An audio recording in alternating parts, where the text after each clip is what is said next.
হিন্দু সমাজের বিয়েতে এক আজব প্রথা। যদি কোনো বাবা তার মেয়েকে বিয়ে দিতে হয় তাহলে সেই বাবার কাছে অনেক টাকা পয়সা থাকতে হবে, কারণ বিয়েতে যৌতুক না দিলে কোনো ছেলেই বিয়ে করতে রাজি হয় না।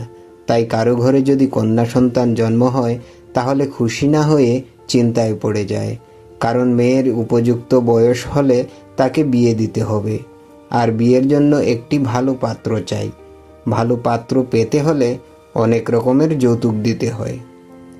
কিন্তু যদি কারো ঘরে ছেলে জন্ম হয় তাহলে আনন্দের সীমা থাকে না, কারণ ছেলে বড় হয়ে গেলে বিয়ের জন্য কোনো ধরনের যৌতুক দিতে হবে না, বরং বাড়িতে যৌতুক নিয়ে আসবে।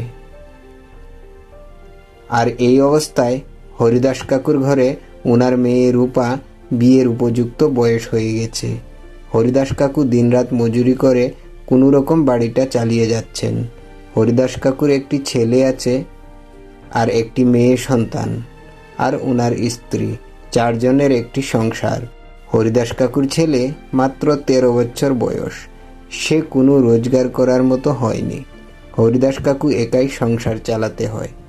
বাড়িতে যেহেতু বিয়ের বয়সের মেয়ে রয়েছে তাই অনেকে বিয়ের প্রস্তাব নিয়ে আসে, কিন্তু বিয়ে দিতে কোনো মতেই পারছিল না, কারণ সবাই যৌতুকের লোভী।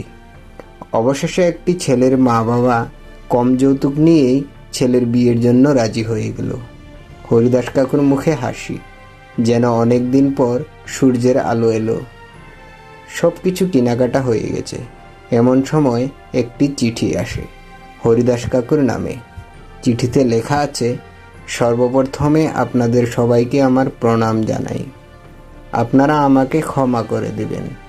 আমি এই বিয়ে করতে পারবো না, কারণ আমি একজন ক্ষতরোগের রোগী, অর্থাৎ আমি টিবি রোগে আক্রান্ত। আমি আর বেশি দিন বাঁচব না।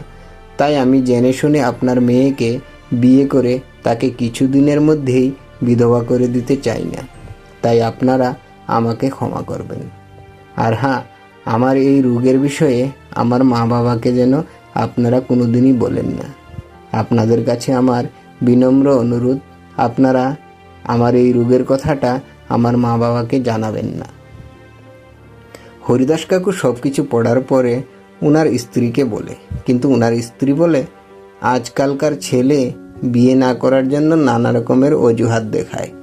এই সব কিছু না শুনে তুমি বিয়ের নিমন্ত্রণ করে দাও। তারপর 2 দিকেই বিয়ের আয়োজন শুরু। এদিকে রোগী ছেলেটা বিয়ের আগের দিন বাড়ি ছেড়ে চলে যায়। অনেক খোঁজাখুঁজি করেও তার কোনো সন্ধান পাওয়া যায়নি। কিন্তু হরিদাস কাকু আর দেরি না করে অন্য একটা গরিব ছেলের সাথেই রূপাকে বিয়ে দিয়ে দিল। ভালোই কিছুদিন পরে রূপা আর তার বর দুজনে শহরে ঘুরতে যায়।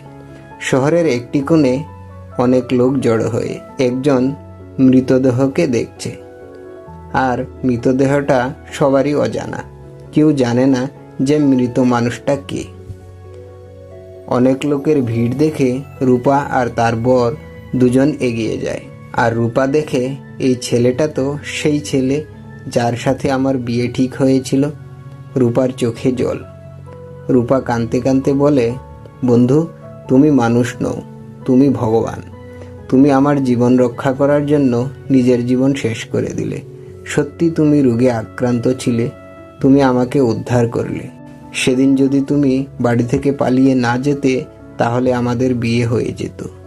আর আজকের দিনে আমি তোমার বিধবা। তুমি তোমার নিজের স্বার্থের জন্য একবারও ভাবনি। হে ভগবান, ওনাকে যেন পরের জন্মে আমি আমার স্বামী হিসাবে পাই।